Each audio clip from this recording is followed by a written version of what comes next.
What is up, Revved Up Rebel Nation? We are back for another music video. I did the other day, I did Tom McDonald, Adam Calhoun, and Dax doing their black and white. Well, we're back today with Dax. He has just released a remix of Oliver Anthony's Richmond, North of Richmond. Now, of course, we've all heard Richmond, North of Richmond. I mean, that song spread like wildfire. I think he became the first artist to ever debut at #1 on the billboards, and the song has essentially become an anthem for the populist movement here in America.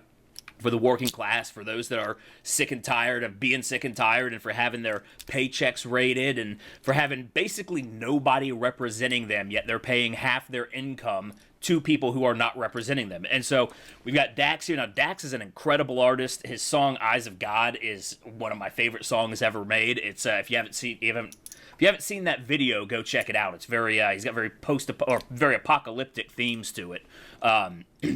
Definitely worth checking out. So I'm a big fan of Dax. He comes up with, I mean, he's on point with a lot of things. I'm not sure how versed he is politically, and of course, as anybody who knows this channel knows, that when I do music video breakdowns, I am breaking down sort of the socio-political elements of the song. I'm not just, here to talk about the beat or, his flow or anything like that.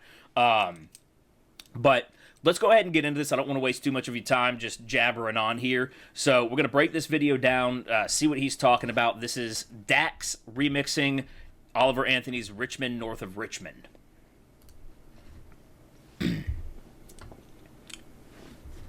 It's a damn shame what the world's gotten to for people like me, people like you. Wish I could just wake up and it not be true, but it is. Oh, it is living in the new world with an whole soul. The Richmond, North of Richmond, Lord knows they all just want to have total control. This world has changed and I had to accept it. They ask my political views while I search for their hidden agendas. I don't got an answer, I try to remember the devil divides. Pressure appears from our peers. Those arguments waste our time while helping to push their lies. So fuck political views. I got common sense. I know God. Alright, I get what he's saying. I'm just not entirely positive that it's his ideas seem a little bit they're not fully cooked, let's just say that. He's saying, let me run that back just a little bit here. With an whole total control. This world has changed and I had to accept it. They ask my political views while I search for their hidden agendas. I don't got an answer, I try to remember the devil divides. Pressure. Okay, so he's kind of doing sort of similar to what Oliver Anthony has done, which has been a little wishy-washy in terms of trying to stay above the political fray of it all. He says that the devil divides, and he's not wrong, but it seems like his prescription for it is not necessarily the most productive. When you think about it, you got God creates man, God, he creates man, and then you got the devil, and the devil's trying to pull man away towards evil. That's the divide. But the prescription for that is not to stay out of the fray. It's to fight for the right side. So I think he's kind of missing that point a little bit. I get the frustrations and that, people want to know your political opinions.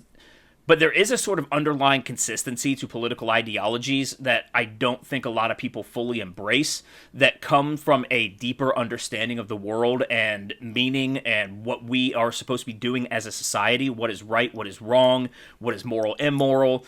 And you can't just stay neutral for that. I mean, you stand in the middle of the road, you're going to get hit by a truck. So I understand what Dax is saying about it is infuriating, a lot of the political fray, and it's tiresome. It is tiresome, but we are in a wartime position here in our country. I mean, whether it's a spiritual war, an information war, at times it's even been a hot war. I mean, I don't necessarily want to say January 6th because I'm not entirely sure.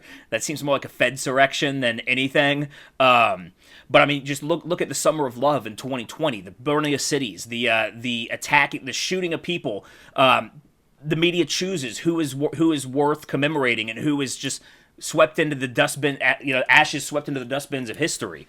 So I get why you would want to stay out of that. It's just very chaotic. But the fight is versus good and evil, and there are political positions that you have to take in order to restore the order of good in this country, and you can't just sit out of it. So I get it, but I just don't think it's I don't think it's been thought through to its logical conclusions what the result is when you stay out, because when you stay out, evil wins. Let's go ahead.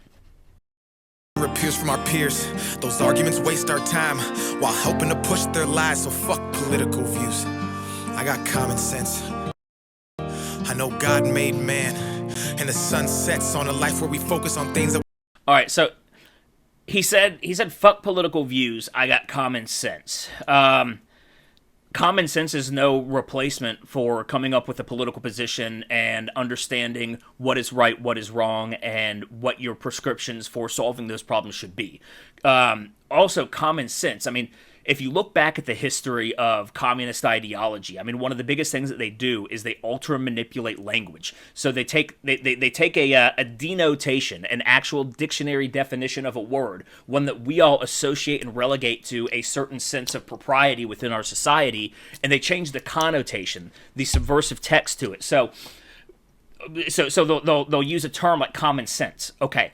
Common sense in the denotative form, we're thinking, okay, that is something that is just readily apparent to anybody.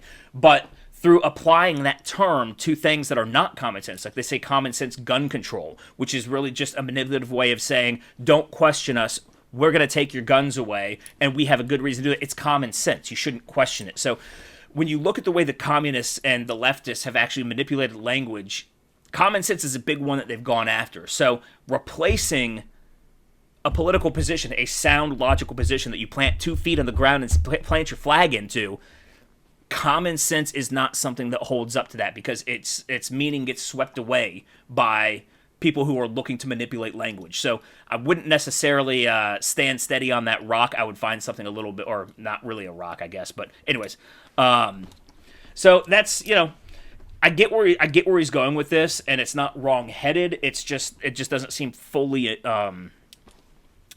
articulated. That we cannot control and accumulate so much regret.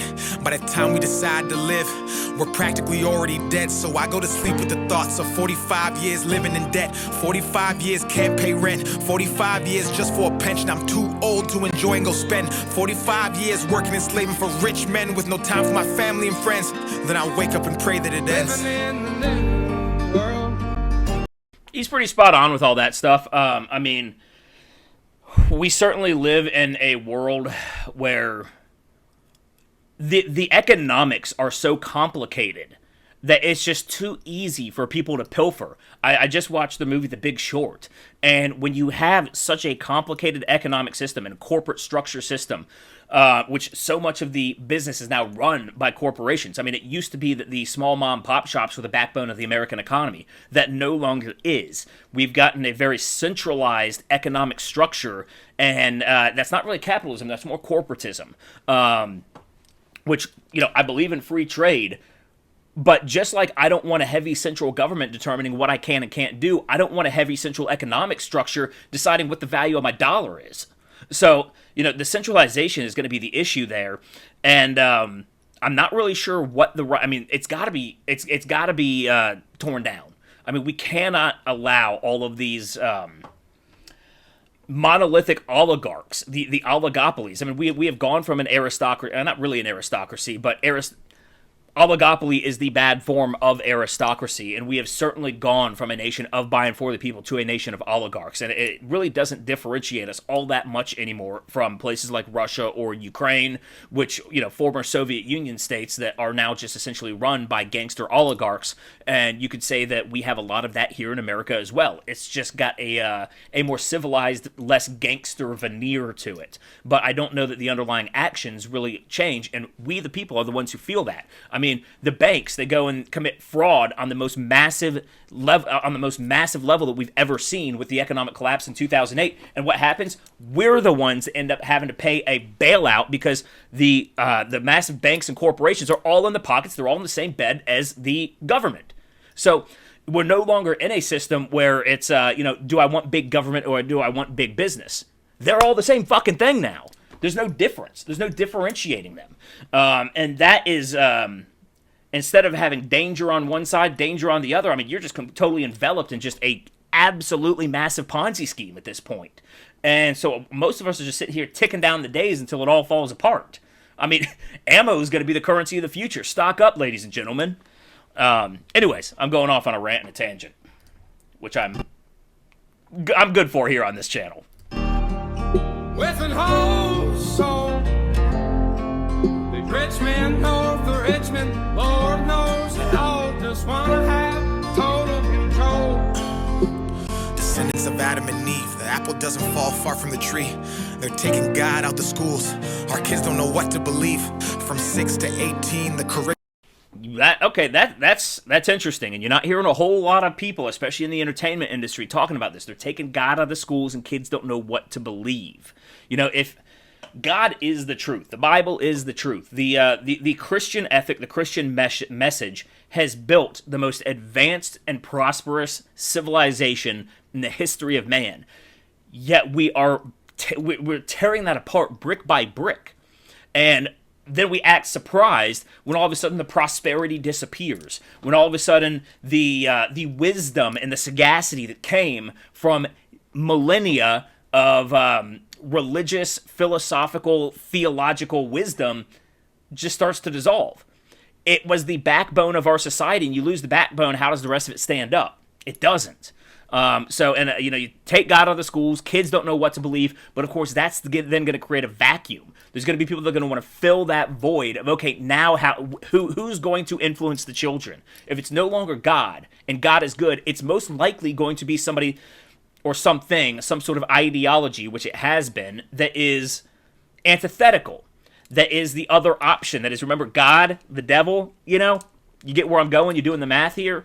So, when you do take God out of the classroom, it's going to be replaced by a secular liberal view that is going to be destructive in its nature, destructive to what Christendom, as the Western civilization, formerly known as Christendom, had built. Anyways, I'm rambling again. They're taking God out the schools. Our kids don't know what to believe. From 6 to 18, the curriculum fails, and Gen Z gets taught by their phones with forced feeds that get sponsored and paid by companies. That's how they attack us. It starts with the youth. If you lie enough, you'll convince anybody the lie's the truth. So telling these kids they can choose their own gender at ages they can't even tie their own shoes, drive or Okay, now this verse is a lot more coherent than the first one, I think, or it's at least a lot more well thought through. He's saying, let me run that back there, because he was saying, he was saying, was it about lies and telling the truth? Convince anybody the lie's the truth. So if you say the lie enough times, you convince anybody it's the truth. I mean, I'm going to go back to communism here. I'm going to go right back to it. Was it Joseph Stalin or Vladimir Lenin that said a lie told often enough becomes the truth? I think it was Joseph Stalin that said that. I know I used it in one of my videos a couple years ago. And that's how they get us. I mean, that's how propaganda operates. It repeats a lie over and over and over again, and it doesn't actually become the truth. It just becomes accepted conventional wisdom or conventional knowledge. It's not even necessarily wisdom. Wisdom has an application to knowledge that this does not have, clearly, because it's all built on lies. There is no wisdom in a lie. But yeah, so let me go back to that a second. With the youth, if you lie enough, you'll convince anybody the lie's the truth. So telling these kids they can choose their own gender at ages they can't even tie their own shoes. And now he's talking about that. And so that's where you get telling these kids they can choose their gender before they're even able to tie their own shoes. I got to be careful because this is YouTube, and YouTube will nuke you for talking too much about this issue. But it is absolutely insane to say that a kid who just yesterday thought he was a dinosaur can make life-altering decisions that are going to change the entire trajectory of his life and alter his entire humanity. I mean, when you start talking about leading on a path towards surgeries, that don't change your gender, but they just change your physical makeup and inject you full of hormones that are that work in opposition to your natural biology. I mean, that's why we see a lot of these people who take these different hormone replacement therapies, they end up with osteoporosis by the time they're 23. I mean, their bones are breaking because their body was not made, our biology built by God is such a complex system that we have such a limited ability to go in there and alter it. It is not within our purview as people to do that. That is above our pay grade. Why are we doing that? Again, I'm trying to be careful because I got so much I could say on that, but YouTube won't really allow us. Let's go back here.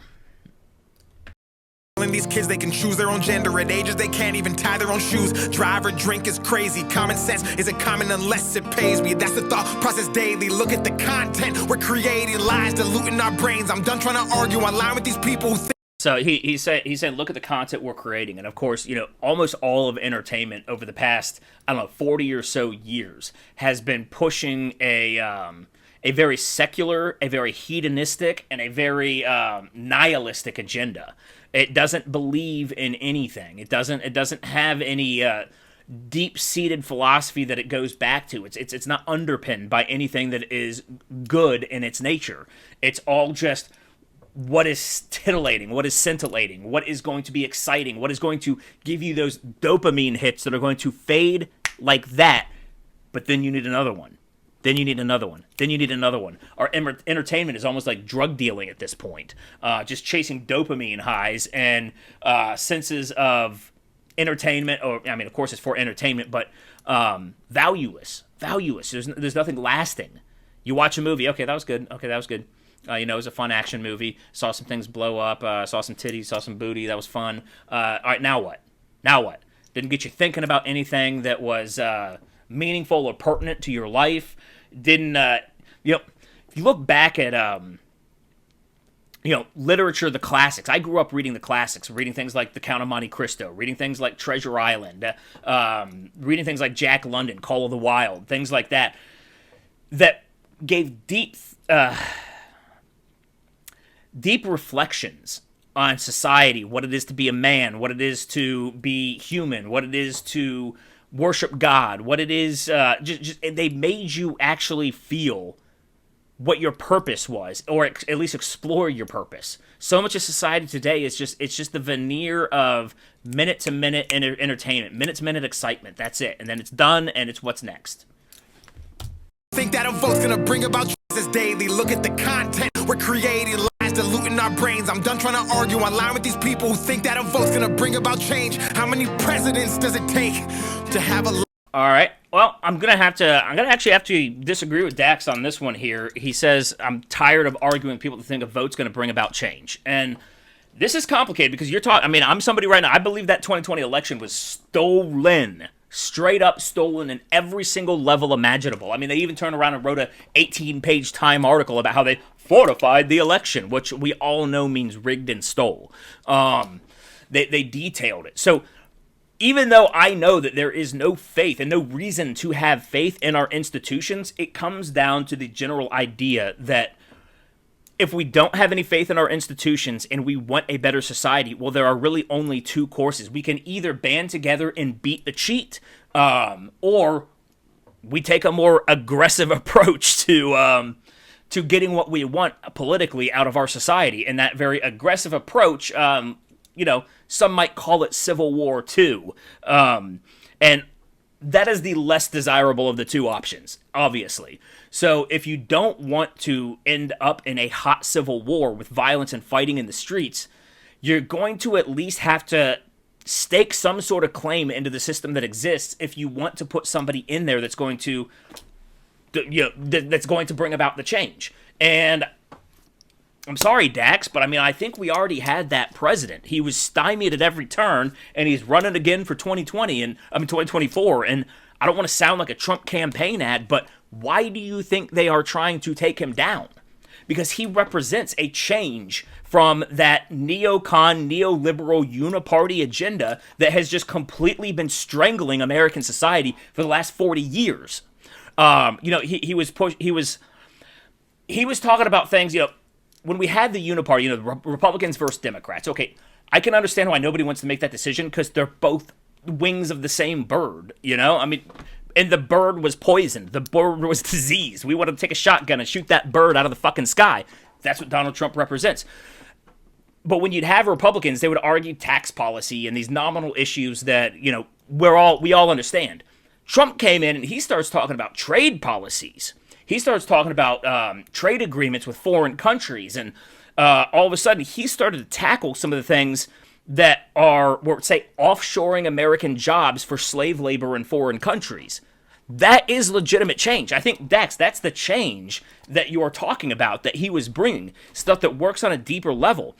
You seem to have sort of excised Trump out of this entire equation here, when the reason why they're going after him is because he actually does represent the change that you're asking for. And is he nice about it all the time? No. Well, guess what? A general usually isn't nice all the time. And he is leading a war charge, which, I do have to say, Trump, I know you're never going to see this, but if for some reason you do, if you do see this by some miracle, then if we put you back in office in 2024, I am telling you, you have had the most loyal fan base of any politician this nation has ever seen. So if you put us in there, you owe it to us to wreck it all, tear it all down, get rid of the FBI, get rid of the CIA, get rid of the ATF, get rid of the IRS, get rid of the Fed, throw these demons in jail, make them feel the pain, and actually give us a chance to reconstruct something that was what this country was supposed to be, because we have lost it.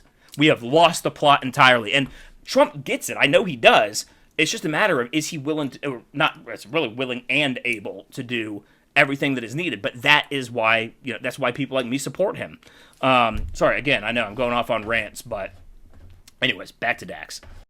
About change, how many presidents does it take to have a life worth living? An actual comfortable wage, no more school shootings. Let's unite these states. It's a damn shame what the world's gotten to. For people like me, people like you, wish I could just wake up and it not be true, but it is. Oh, it is. Living in the new world with an whole soul. These rich men north of Richmond, Lord knows they all just wanna have total control. All in all, I mean, this was a good song. Dax, like I said, I am a big fan of Dax. I do think that certain parts of this sort of missed the mark in their inconsistencies, and they're not fully being taken to their logical conclusions. But we saw this with Tom MacDonald. I mean, Tom MacDonald has had a political evolution. When Tom MacDonald first started talking on sort of political issues, he sort of did that little, I'm gonna give two parts to this side and one part to this side. And, just like I said, he ended up getting hit by a truck, The other side didn't want to hear it. If you break their orthodoxy at all, you are persona non grata to them. So, maybe Dax will have a similar evolution here where he kind of gets forced into realizing this really, you actually do have to pick a side in this. You cannot stay in the middle of it. You cannot be above it, because it will envelop you, and you will have just had no say in what led up to the lead up of events that got you to that point. Like I said, I think it was good. I'm excited to see where Dax goes from here, because like I said, he's an extremely talented artist, and he does have a lot of good insights on a lot of issues, but I do kind of feel like, a lot of those lies that he's talking about, he's kind of got swept up into the undertow of that a little bit. And it's not so much in what he repeats, but what he hasn't yet come to accept. So, I'm interested to see where he goes with this. Anyways, I'm going to go ahead and wrap this video up, guys. This was Dax, Richmond North of Richmond, Oliver Anthony remix. Like I said, good song. Go check out Dax's Eyes of God. That's an incredible song. And I think that's all I got for you guys. Anyways, I've got the next episode of the full revved up show. I'm working on it. I work full time. I've got a broken leg right now. So, it makes doing anything a bit of a stressful endeavor. So it's taken a little bit more time. I know I haven't had the output that I've been hoping for, but, working full time, broken leg, writing, producing, all this stuff, it does take some time, but I've got some stuff coming out. I've got some stuff in the works, and look forward to seeing you guys on the next one. As always, rev your engines, ride hard, and fight like hell. Never tell them who I am.